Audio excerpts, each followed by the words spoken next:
안녕하세요. 설계사 여러분. 세무세법으로 보험을 풀어주는 IMC 사업단장 성훈식입니다. 설계사님들 요즘 현장에서 자산가 고객님들 만나서 상담 약속 한번 잡기 참 힘들고 고단하시죠?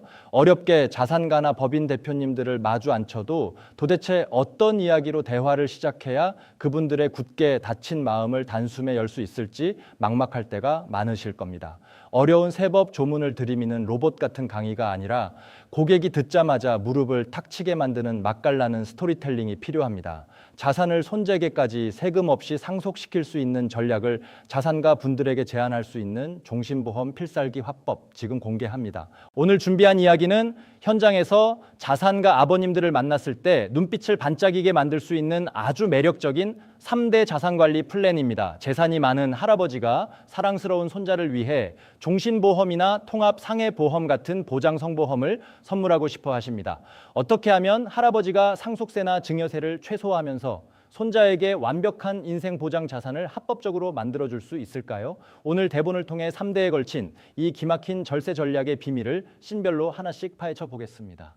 자상하나 법인 대표님들을 현장에서 만나면 먼저 사장님들에게 이렇게 말씀해 보세요.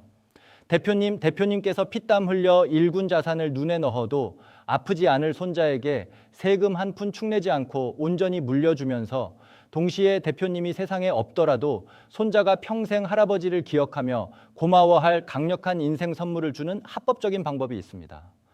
그 방법이 바로 보험의 계약 구조를 정교하게 비틀어 세대를 묶어버리는 자산관리 전략입니다. 구조는 아주 명쾌합니다. 보험료를 내는 계약자는 할아버지로 하고 보험의 기준이 되는 피보험자는 아버지로 둡니다. 그리고 마지막으로 나중에 보험금을 타먹는 수익자를 바로 손자로 콕 집어 지정하는 겁니다. 이 구조로 보험에 처음 가입할 때는 세무서에서 세금을 매길래야 매길 수가 없습니다. 어려운 용어를 시장 바닥 용어처럼 쉽게 비유로 풀자면 이건 아직 아무 일도 일어나지 않은 상태이기 때문입니다. 돈은 할아버지가 내고 있지만 피보험자인 아들이 사망해야 손자에게 보험금이 나오는 구조인데 가입 시점에는 아들이 정정하게 살아있으니 손자가 실질적으로 벌어간 이익이 서류상으로 0원인 거죠.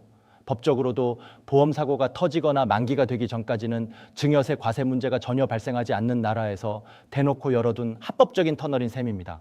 하지만 많은 자산가 대표님들이 이 플랜의 디테일을 놓쳐서 사후에 유가족들이 피 같은 돈을 세금으로 날리거나 가족 간에 법적 분쟁을 겪는 속상한 상황이 현실적으로 벌어집니다. 어떤 상황이냐면요. 할아버지가 보험료를 매달 잘 내다가 어느 날 갑자기 돌아가시게 된 겁니다. 피보험자인 아들은 멀쩡히 살아있으니 당장 사망보험금 10억 원은 나오지 않습니다. 대신 이 보험 계약 자체가 할아버지의 상속 재산으로 남겨지게 되는데요.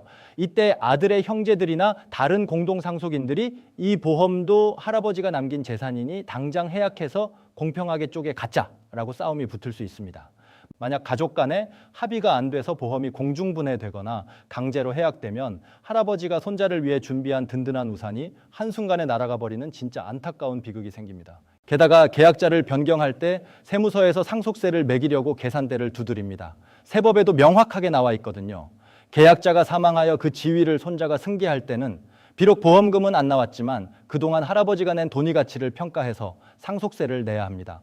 평가 기준은 국세청 예규에 따라 할아버지가 불입한 보험료 합계액에 이자 수입상 당액을 꾹꾹 더한 금액으로 잡힙니다.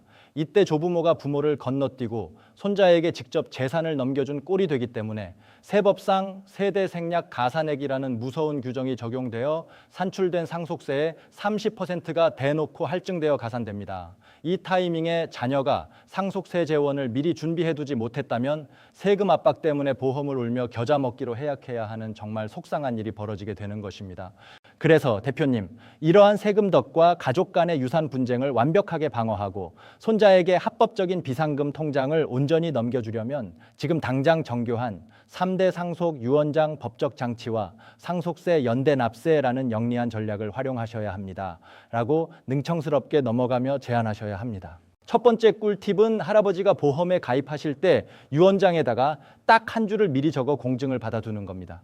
내가 사망하더라도 이 보험은 절대 해약하지 말고 계약자 명의를 수익자인 손자에게 그대로 승계한다라고 명시해 두는 거죠. 이렇게 해두면 할아버지 사후에 다른 형제들이 딴지를 걸지 못하고 보험이 손자에게 안전하게 이어집니다. 두 번째 기막힌 절세 치트키는 바로 연대납세 의무의 활용입니다. 손자가 할아버지의 보험 계약을 승계하면서 30% 할증된 상속세를 내야 하는데 보통 손자는 돈이 없잖아요. 이때 손자가 받아야 할 상속재산 범위 내에서 아들이나 어머니 같은 다른 상속인이 손자의 상속세를 대신 납부해 주어도 국세청 예규상 자녀 간 재차 증여로 보지 않고 증여세를 단 한 푼도 매기지 않습니다. 세법에 나와 있는 합법적인 연대납세 테두리 안에서 아버지가 아들의 세금을 공짜로 대납해 줄 수 있는 합법적인 탈출구인 셈이죠. 이렇게 상속세 문제를 깔끔하게 종결짓고 나면 최종 단계에서 엄청난 마술이 벌어집니다. 세월이 흘러 피보험자인 아버지가 사망하는 먼 미래의 어느 날 수익자인 손자는 보험사로부터 수억, 수십억 원의 거액의 사망보험금을 손에 쥐게 됩니다. 이때 세무서에서는 손자에게 단일 원의 상속세나 증여세도 부과하지 못합니다. 왜냐하면 손자는 이미 과거에 할아버지가 사망했을 때 내 소유의 보험으로 계약자 명의를 합법적으로 승계받아 상속세를 한 번 냈고 이번에는 단지 내 보험에서 사고가 터져 내가 보험금을 탄 것뿐이기 때문에 이 거대한 사망보험금은 세금 영원으로 온전히 손자의 자산이 됩니다. 할아버지가 낸 작은 상속세 씨앗이 손자대에 이르러 거대한 무세금 비상금 통장으로 피어나는 베테랑의 완벽한 플랜인 것입니다. 오늘 함께 배운 보장성보험을 활용한 3대 자산관리 전략의 핵심을 고객에게 바로 던질 수 있는 필살기 한 문장으로 정리해 드리겠습니다. 대표님, 계약자는 대표님, 피보험자는 아들, 수익자는 손자로 지정한 후 상속세 연대납세 의무를 영리하게 활용하시면 향후 대표님 사후에도 손자가 수억 원의 사망보험금을 합법적으로 세금 한 푼 없이 온전히 수령하게 만드는 기적의 3대 자산 대물림 플랜이 완성됩니다. 현장에서 재산은 많은데 손자에게 합법적으로 부를 넘겨주고 싶어 고민하시는 자산가 아버님들을 만나면 세법을 어렵게 강의하려 하지 마시고 이 할아버지와 아들, 손자로 이어지는 3대 스토리텔링을 능청스럽고 자신감 있게 던져보세요. 대표님들이 분명히 무릎을 탁 치며 설계사님을 평생의 금융 동반자로 신뢰하게 될 것입니다.